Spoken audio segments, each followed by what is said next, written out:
Hello everyone, good afternoon. Thank you for joining this webinar session. I am Prabal from Task Tracker Suite, and we are today here. Here we'll see the AI-powered future, how predictive intelligence is revolutionizing task management. So हम ये देखेंगे इस webinar में कि जो AI-powered future है उसमें predictive intelligence कैसे task management को revolutionize करेगा. So let's see. I'm Prabal. What is predictive intelligence? सबसे पहले हम ये देखते हैं कि predictive intelligence है क्या चीज. AI algorithm analyze past data and predictive future outcomes. उसके बाद and it interprets roadblocks, suggests priorities and optimize tasks, and then proactive decision making and enhance productivity. तो जो AI होता है सबसे पहले वो क्या करता है कि जो आपका past data होता है, जो भी हमने असाइन किया होता है, जो भी हमने काम किया होता है, जो भी डेटा हमारे पास अवेलेबल होता है पिछली एक्टिविटीज का, हिस्ट्री का, उस डेटा को एनालाइज करता है सबसे पहले ये. उसके बाद फिर इट एंटिसिपेट्स रोड ब्लॉक्स. उसके बाद फिर ये देखता है कहाँ कहाँ पर क्या प्रॉब्लम्स हैं और उसके बाद वो प्रायोरिटीज असाइन करता है. और उसके बाद एक प्रोएक्टिव डिसीजन मेकिंग करता है, यानी कि वो एक अच्छे डिसीजन आपको बनाकर देगा जिससे कि आपकी जो प्रोडक्टिविटी है वो एनहेंस हो जाती है. सबसे पहले हम देखते हैं जो हमारा प्रेडिक्टिव टास्किंग है उसका इंटेलिजेंस काम कैसे करता है, how predictive intelligence works. First is predictive analytics. तो सबसे पहले ये आपका प्रेडिक्टिव एनालिटिक्स करता है, यानी कि जो भी आपके पास डेटा अवेलेबल होता है उसकी एनालिसिस करेगा. तो इसमें मैं आपको एग्जांपल दिखाता हूं एक. जैसे मेरे पास अभी चैट जीपीटी है. अभी चैट जीपीटी का आपके सामने स्क्रीन है. इसको मैं एक फाइल देता हूं, एक एक्सेल शीट देता हूं नॉर्मली, और मैं चैट जीपीटी से बोलता हूं प्लीज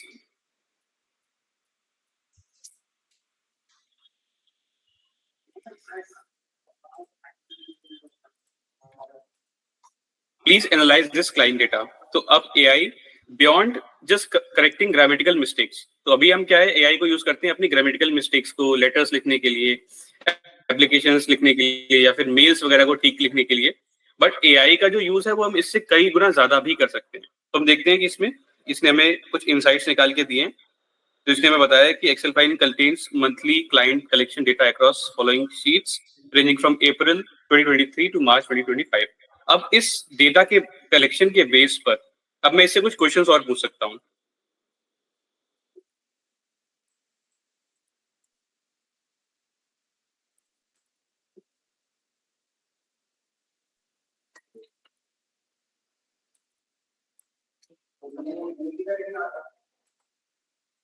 अब मैं पूछता हूं कि कौन से स्टेट से मुझे सबसे ज्यादा क्लाइंट्स मिले हुए हैं. ठीक है. सो अब ये शीट्स को फिर से एनालाइज करेगा और उसके बेस पर एनालाइज करके हमें सजेशन देगा. तो ये मुझे बताता है कि जो मैंने डेटा अपलोड किया उसमें 233 जो क्लाइंट्स हैं वो दिल्ली से हैं, 171 क्लाइंट्स जो है वो महाराष्ट्र से हैं, गुजरात से 90 क्लाइंट्स हैं, उत्तर प्रदेश से क्लाइंट्स हैं. तो फिर इसके बाद आपके लिए एक प्रोएक्टिव डिसीजन मेकिंग बन जाती है कि आप जो अपनी जो भी मार्केटिंग की स्ट्रेटजीज हैं, जो भी आपकी बिजनेस की स्ट्रेटजीज हैं, आप उनको फिर ये जो स्टेट्स हैं इनके हिसाब से ही प्रेफरेंस करके प्रायोरिटाइज करके बनाएंगे. जैसे आपके पास 233 जो क्लाइंट्स हैं वो दिल्ली से हैं, तो आप अपनी जो भी मार्केटिंग स्ट्रेटजी बनाएंगे उसमें दिल्ली को आप प्रायोरिटाइज करेंगे.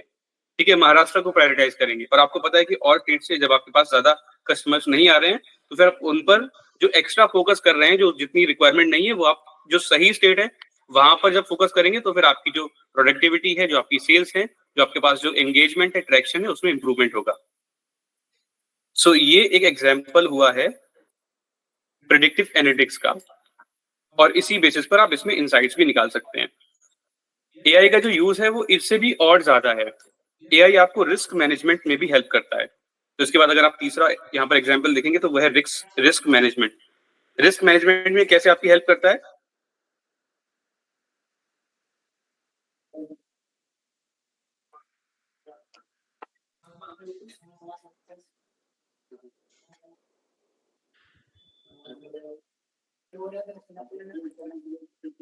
तो रिस्क मैनेजमेंट में हम एचडीएफसी बैंक का एक एग्जांपल लेते हैं. एचडीएफसी बैंक ने एआई की हेल्प से रिस्क मैनेजमेंट किया था.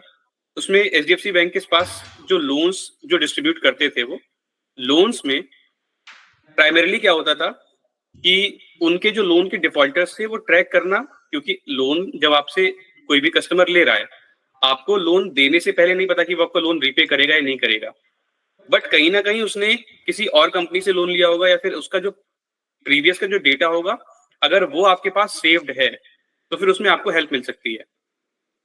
तो एचडीएफसी बैंक ने क्या किया कि एआई के हेल्प से जो पहले का डेटा था कस्टमर्स का, उसको एनालाइज किया और उसके हिसाब से ये पता लगा लिया कि ये कस्टमर जो है ये लोन को रीपे करने के इंटरेस्ट के साथ लोन ले रहा है या फिर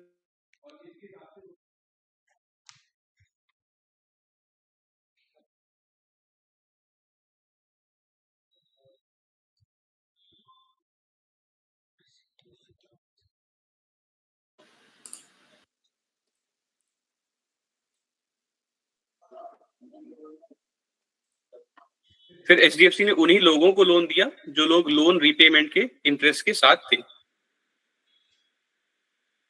तो इस तरह से एआई के हेल्प से आप रिस्क मैनेजमेंट भी कर सकते हैं।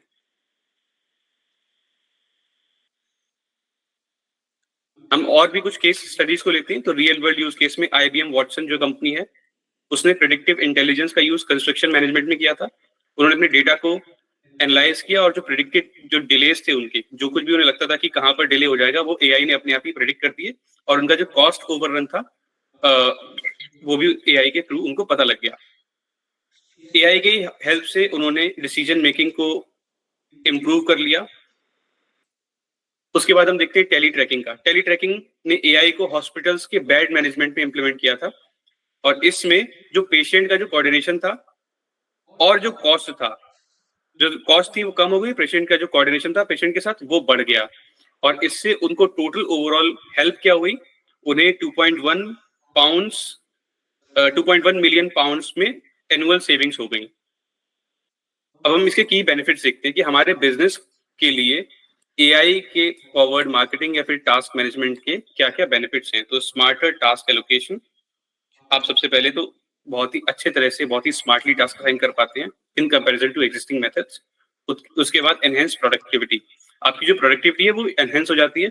और उसके बाद प्रोएक्टिव सॉल्विंग, तो आप जो भी प्रॉब्लम्स हैं आपकी, आप उन्हें बहुत अच्छे तरह से सॉल्व कर पाते हैं एआई के हेल्प से। जैसा कि मैंने आपको एचडीएफसी बैंक का एग्जांपल दिया था और भी मैंने आपको बहुत सारे बिजनेस के एग्जांपल दिए थे। तो आप उनके एआई के हेल्प से उनकी तरह अपने बिजनेस में प्रॉब्लम्स को सॉल्व कर सकते हैं और आप इन्फॉर्म डिसीजंस बना सकते हैं। तो जब तक एचडीएफसी बैंक को ये पता नहीं होता कि उनका कौन सा कस्टमर जो है वो लोन रीपे कर सकता है, कौन सा कस्टमर लोन रीपे नहीं कर सकता है, तब तक वो फिर वो डिसीजन मेकिंग नहीं करते कि किस कस्टमर को लोन देना चाहिए या किस कस्टमर को लोन नहीं देना चाहिए। तो ये हमारे 4 की बेनिफिट्स हो गए। उसके बाद best practices for using predictive intelligence.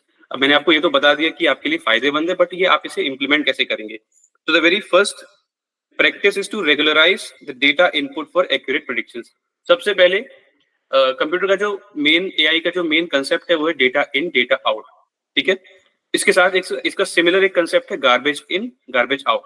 तो आपको सबसे पहले ये देखना है कि आप जो भी इसमें डेटा इनपुट कर रहे हैं वो एक्यूरेट और ठीक डेटा इनपुट कर रहे हैं और रेगुलरली डेटा इनपुट कर रहे हैं।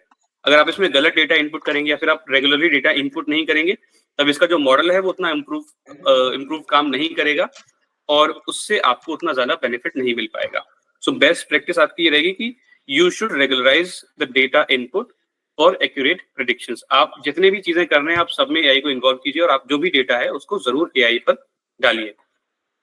एक्ट ऑन एआई रिकमेंडेशंस, जब आपको एआई रिकमेंडेशन दे रहा है तब आप उन पर एक्ट कीजिए, आप उनको यूज में लाइए, एटलीस्ट आप ट्राई कीजिए। क्योंकि जब तक आप ट्राई नहीं करेंगे तब तक आप एआई को भी वापस से सजेशन नहीं दे पाएंगे कि ये रिजल्ट ठीक है ये रिजल्ट गलत है, तो इससे उसकी जो है वो रुक जाएगी। तो आपको जब भी एआई से कुछ भी रिकमेंडेशन आता है तो आप उस पर एक्ट कीजिए। अगर आपने कुछ डेटा एनालिटिक्स किया है, एआई ने उसमें कुछ मिस्टेक की है, तब जब तक आप उसको नहीं बताएंगे तब तक वो अपने आप को इम्प्रोवाइज नहीं करेगा। ठीक है, तो आपको जो भी आपको रिकमेंडेशंस मिल रहे हैं एआई की साइड से, आपको उन पर एक्ट करना है। And then train your team consistently, आपको अपनी टीम को भी साथ साथ में कंसिस्टेंटली ट्रेन करते रहना है। And continuously evaluate AI performance, आपको जो भी एआई के साथ एआई को इम्प्लीमेंट करने के बाद आपकी टीम की जो परफॉर्मेंस आई है, आपको इसको इवेल्युएट करते रहना है कि एआई के इम्प्लीमेंटेशन के बाद आपकी कितनी ग्रोथ हुई और वो हर मंथ में कितनी कितनी ग्रोथ हो रही है, किस मंथ ज्यादा है, किस मंथ कम है, जिससे कि फिर आपको फिर से अगेन आपकी जो डिसीजन मेकिंग है वो प्रोएक्टिव रहे और आप अच्छे डिसीजंस ले पाए आगे चल के। Closing thoughts. Embrace AI to enhance your task management experience. हमें एआई की हेल्प से अपना जो टास्क मैनेजमेंट का एक्सपीरियंस है उसे अच्छा करना है। Reduce inefficiencies and optimise productivity. हमें अपने बिजनेस में, जो भी बिजनेस है हमारा, हमें उसमें इनएफिशिएंसीज को हमेशा से कम करना है और प्रोडक्टिविटी को ऑप्टिमाइज करना है, जिससे कि हमारी ज्यादा से ज्यादा अर्निंग हो, हमारा ज्यादा से ज्यादा प्रॉफिट हो। And empower your business with proactive decision making. हमेशा जो भी हम डिसीजंस लेते हैं वो हमारे प्रोएक्टिव डिसीजंस होने चाहिए और उसमें हमें अगर एआई की हेल्प लेंगे तो एआई हमें बहुत अच्छी हेल्प दे सकता है। Thank you. So this was all about today's webinar. अब अगर आपके पास कोई क्वेश्चन है, if someone have any question, you can ask the question, you can directly ask और you can type it in the chat box as well. तो आपको कोई भी क्वेश्चन है तो आप या तो चैट बॉक्स में डालकर पूछ सकते हैं या फिर हम यहाँ पर मुझसे डायरेक्टली पूछ भी सकते हैं। So I think that's it for today. अब आगे के वेबिनार्स के लिए आप tasktracker.io/webinar पर जा सकते हैं और आगे जो भी हमारे वेबिनार्स आने वाले हैं उनके आपको रजिस्ट्रेशन लिंक्स, उनकी डेट्स और उनके सारे स्केड्यूल्स दिख सकते हैं। तो आज जो वेबिनार था वो था AI powered future, how predictive intelligence is revolutionising task management. अब आगे जो वेबिनार होने वाला है वो 6 मई, inbox overload turn emails into task, जिसमें आप ईमेल मार्केटिंग के बारे में बहुत ही यूजफुल इंफॉर्मेशन आपको मिलेगी। तो आप ट्यूसडे को 6 मई 2025 10:30 बजे सुबह इस वेबिनार को ज्वाइन कीजिएगा। आप यहाँ पर tasktracker.io/webinar पर जाकर इस इवेंट पर, इस वेबिनार के लिए रजिस्टर कर सकते हैं और जो पिछले वेबिनार्स हो चुके हैं आप उनके ट्रांसक्रिप्शंस और उनकी वीडियोस यहाँ से स्क्रॉल डाउन करके देख सकते हैं।